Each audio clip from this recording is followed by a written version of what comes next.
just register with us, and then because we're giving food to, if you know somebody that does need food, the normal food, the detergents, we have a list of things that we give. Hallelujah. Let me just read you the things that we give. I got them here. We give out Irish potatoes, onions, rice, tomatoes, pasta, milk, tea bags, eggs, cooking oil, bread, honey.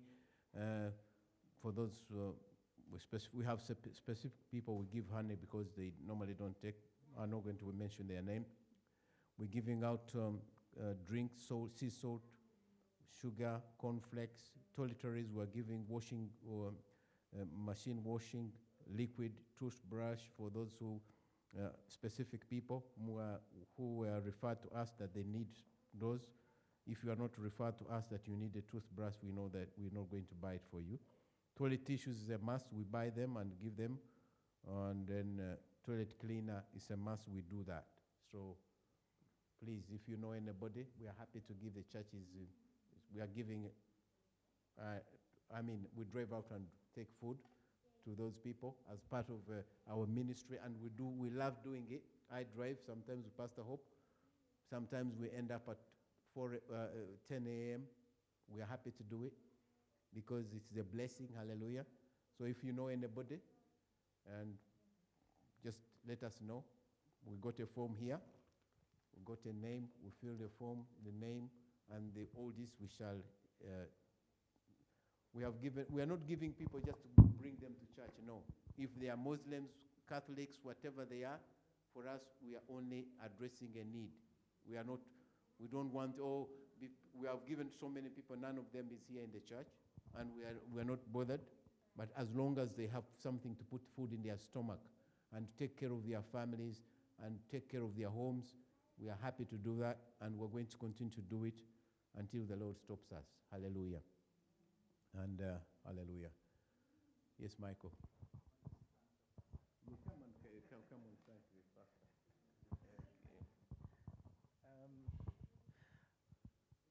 Good morning, good afternoon, good evening, happy Father's Day. We may be very small in numbers, but in spirit I think we are many. Everyone represents a huge number of family members here. I wasn't meant to talk. I wasn't meant to be here today. Just like any other commitment, I was given a training to do, and that's what slept on my mind. And I was persuaded, and I didn't know it was Father's Day until this morning. I opened my WhatsApp, and I was hugely blessed with a lot of messages. And even I don't think Catherine knew, maybe she didn't, but I worked hard to be a good dad, and this, I didn't get anything. Last time I didn't do much, and I got a T-shirt. I must say, Catherine was very blessed. That was my Father's Day T-shirt, and I had Father's Day, and it made me proud. So it tells me I have to do a lot more. But the biggest surprise, I know I have to confess, and I have to be very particular. You prayed for Clarissa when you were in church, and you said, let her make all the noise she can. This is her place. And yesterday, on the day, she called out my name twice.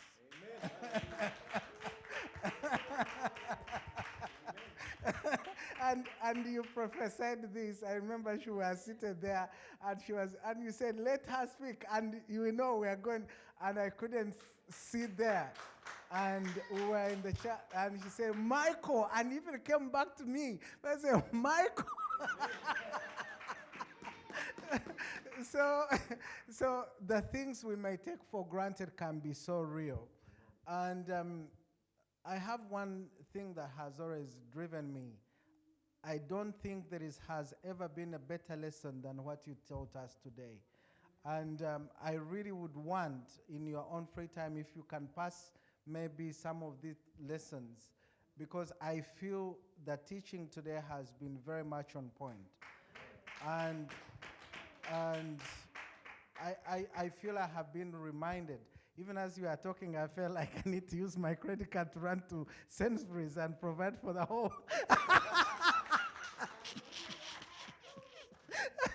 So you've made some corrections in the path of life in the right time. And I think I am one person because I grew in a culture where these birthdays, Father's Day, Mother's Day, were not part of my life. And some of these things, but you've reminded us again in today's teaching that we should never make these excuses.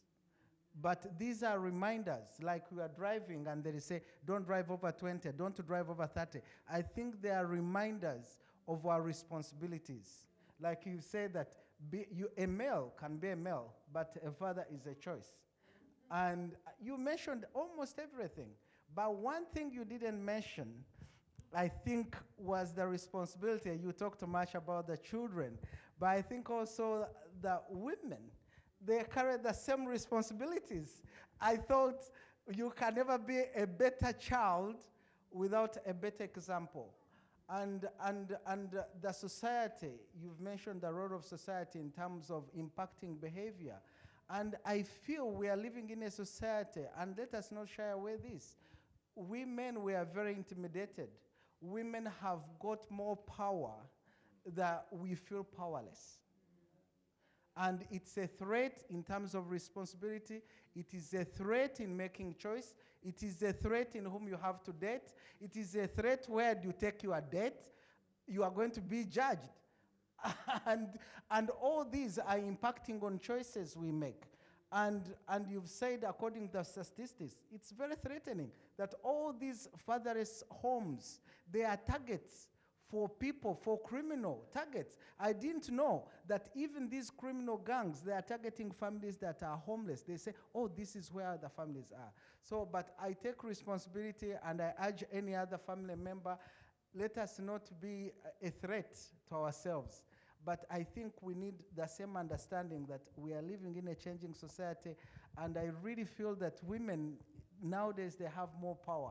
And you've talked of us being emotionally present and also emotionally not present, but it is all way two-way because we spend more time on the phone and you even forget whom you are next with. So, and this is a practice we do every day.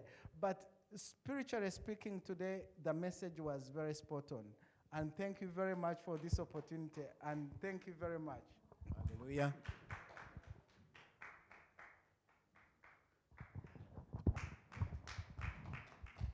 Hallelujah.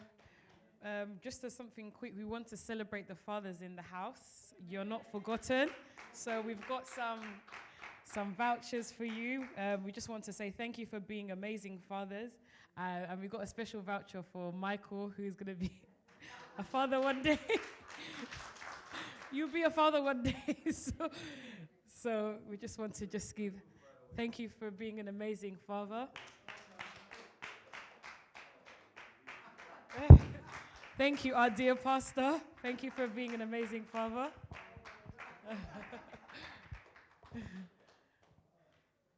Thank you, Michael, for the amazing. This is for you. You were complaining. I was waiting for that one.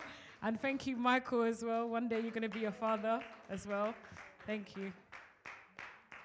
If anyone has any announcements? Yep. Next week, yeah. Okay.